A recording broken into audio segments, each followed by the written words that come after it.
Hi guys, it's Johnny from Kalpanic Games. So I'm back with my video with another things. I know you guys are very excited to jump into code and see how my code is running and all that. But before that, we need to make clear of certain things. You want to make things reusable and clean and modular, right?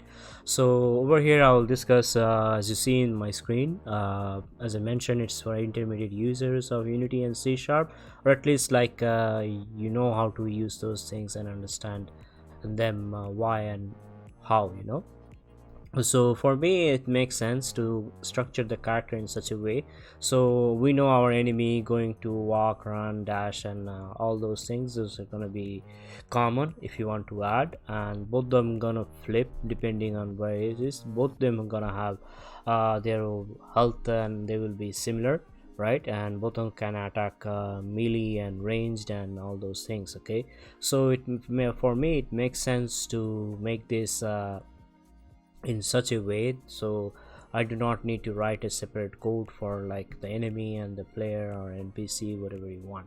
So that's how I'm gonna do. Okay, so for this so that's the character structure gonna be. And also I would like to mention about okay, so what's the difference between update and fix update, and when should you use it.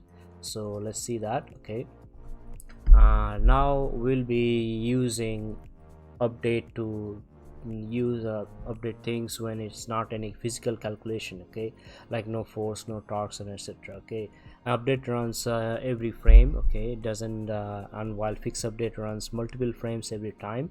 It doesn't run simultaneously with physics engine, the update thing, and is performed in sync with physics engine. Okay, and used for normal stuff like a regular update kind of thing.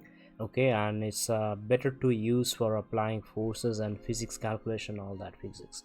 So whenever you're doing some kind of velocity or anything like that, it's better to include those in fixed update.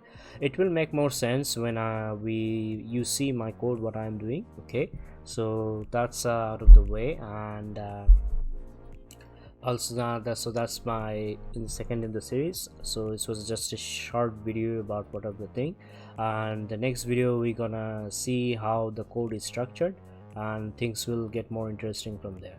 So see you then. Subscribe to my channel for more content. Take care. Bye.